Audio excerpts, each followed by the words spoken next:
ರಾಜ್ಯದ ಮಾಜಿ ಮುಖ್ಯಮಂತ್ರಿಗಳಾದ ಎಸ್ ಎಂ ಕೃಷ್ಣ ಅವರು ನಮ್ಮನ್ನೆಲ್ಲ ಆಗಲಿದ್ದು ಇವತ್ತು ಅವರ ಅಂತಿಮ ದರ್ಶನವನ್ನು ಪಡೆಯಲು ಕನ್ನಡ ಪರ ಹೋರಾಟಗಾರರಾದಂಥ ವಾಟಾಳ್ ನಾಗರಾಜ್ ಅವರು ಬಂದಿದ್ದಾರೆ. ಬನ್ನಿ ಅವ್ರನ್ನ ಮಾತಾಡ್ಸೋಣ. ಸರ್ ನಮಸ್ತೆ.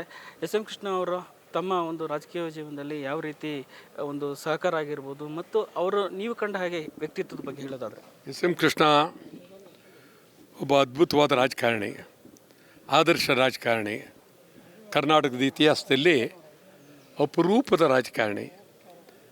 ಇನ್ನು ಮತ್ತೊಬ್ಬ ರಾಜಕಾರಣಿ ಸಿಗೋಕ್ಕೆ ಸಾಧ್ಯ ಇಲ್ಲ. ನನ್ನ ಅವರ ಬಾಂಧವ್ಯ ಬಹಳ ವರ್ಷಗಳ ಕಾಲ ನಡೆದು, ಇನ್ನು ಅಂಥ ರಾಜಕಾರಣಿನ ನಾವು ಇನ್ನೀ ನೋಡೋಕ್ಕೆ ಸಾಧ್ಯ ಇಲ್ಲ. ಆ ಪರಿಸ್ಥಿತಿ.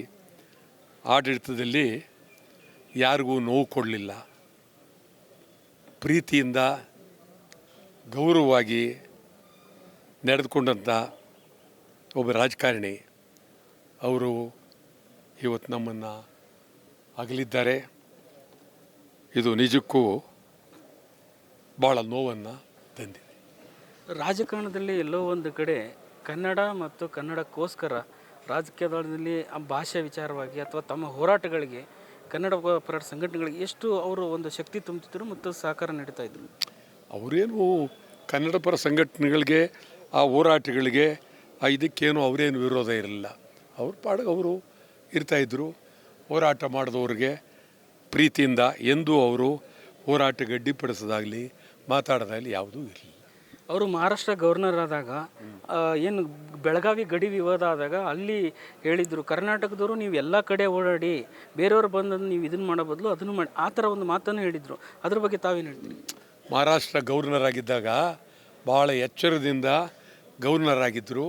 ಅವು ಗವರ್ನರ್ ಭಾಷಣದಲ್ಲೂ ಈ ರಾಜ್ಯ ಗಡಿನಾಡು ಬಗ್ಗೆ ಮಾತನಾಡುವಾಗ ಬಹಳ ಎಚ್ಚರವಾಗಿ ಯಾರಿಗೂ ನೋವಾಗಬಾರ್ದು, ಮಹಾರಾಷ್ಟ್ರದವ್ರಿಗೂ ನೋವಾಗಬಾರ್ದು, ಕರ್ನಾಟಕದ ಆ ರೀತಿ ಭಾಷಣ ಮಾಡಿದ್ರು. ಪಾಂಚಜನ್ಯ ಮೂಲಕ ಅಧಿಕಾರಕ್ಕೆ ಕರ್ನಾಟಕದಲ್ಲಿ ಬಂದಂಥ ಎಸ್ ಎಂ ಕೃಷ್ಣ ಅವರು ಕೊನೆಗೆ ತಮ್ಮ ಇಳಿ ಸಂಜೆ ವಹಿಸಲು ರಾಜಕಾರಣ ಮಜಲುಗಳನ್ನು ಇಷ್ಟೆಲ್ಲ ಮುಗಿಸಿದ್ರು, ಪಕ್ಷವನ್ನು ಚೇಂಜ್ ಮಾಡಿ ರಾಜಕಾರಣದಲ್ಲಿ ನಿಂತ ನೀರಾಗದೆ ಸೈಲೆಂಟ್ಗೆ ಹೋಗ್ಬಿಟ್ರು. ಅದಕ್ಕೇನು ಹೇಳ್ತೀವಿ? ಏನೂ ಮಾಡೋಕ್ಕಾಗಲ್ಲ. ಪರಿಸ್ಥಿತಿ ಈಗ ಏನಾಗಿದೆ, ಪರಿಸ್ಥಿತಿನೇ ಹಾಳಾಗೋಗಿದೆ, ವ್ಯವಸ್ಥೆನೇ ಹಾಳಾಗಿರುವಾಗ ಎಸ್ ಎಂ ಕೃಷ್ಣ ಅಂಥವರು ಬೀದಿಗೆ ಬರಬಾರ್ದು ಅನ್ನೋ ಥರ ಆಗೋಗ್ಬಿಟ್ಟಿದೆ.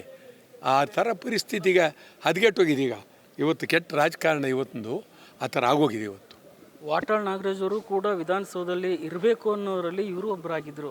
ತಮ್ಮ ಬಗ್ಗೆ ಹೇಳಿದ್ರು? ಇಲ್ಲ, ಅವ್ರಿಗಿಂತ ನಾನು ಈ ವಿಧಾನಸೌಧ ಇದ್ದೇ ಇದ್ನಲ್ಲ. ಅವ್ರು ಸ್ಪೀಕರ್ ಆಗಿರೋ ಇದ್ದೆ, ಮುಖ್ಯಮಂತ್ರಿ ಆಗಿರಲು ಇದ್ದೆ. ನನ್ನ ಹೋರಾಟ ಅವ್ರಿಗೆ ಗೊತ್ತು. ಅವರು ನಿರಂತರವಾಗಿ ನನ್ನ ಜೊತೆಯಲ್ಲಿ ಪ್ರೀತಿಯಿಂದ ಅಭಿಮಾನ ಮೇಲೆ ಇದ್ದಾರೆ. ಸೊ ಇದು ವಾಟಾಳ್ ನಾಗರಾಜ್ ಅವರ ಮಾತಾಗಿತ್ತು. ಎಸ್ ಎಂ ಕೃಷ್ಣ ಯಾವತ್ತೂ ಕೂಡ ಯಾರನ್ನೂ ಎದುರು ಹಾಕ್ಕೊಳ್ತಿರಲಿಲ್ಲ. ರಾಜ್ಯದ ಗಡಿ ಬಿಕ್ಕಟ್ಟು ಬಂದಾಗೂ ಕೂಡ ಅವರು ಸಂಯಮದಿಂದ ವರ್ತನೆ ಮಾಡಿದರು. ಅಂತಹ ವ್ಯಕ್ತಿಗಳು ಸಿಗೋದು ವಿರಳ. ಅವರನ್ನು ನೆನೆಸ್ಕೊಂಡು ಇವತ್ತು ನಮ್ಮ ರಾಜ್ಯ ಬಡವಾಗಿದೆ ಅಂತ ಅವರು ಅಂತಿಮ ದರ್ಶನದ ವೇಳೆ ಮಾಧ್ಯಮಕ್ಕೆ ಹೇಳಿದರು. ಕ್ಯಾಮರಾ ಪರ್ಸನ್ ವಿನೋದ್ ಜೊತೆ ಚಂದ್ರಶೇಖರ್ ಯಲಬುರ್ತಿ, ಸಮಗ್ರ ನ್ಯೂಸ್, ಬೆಂಗಳೂರು.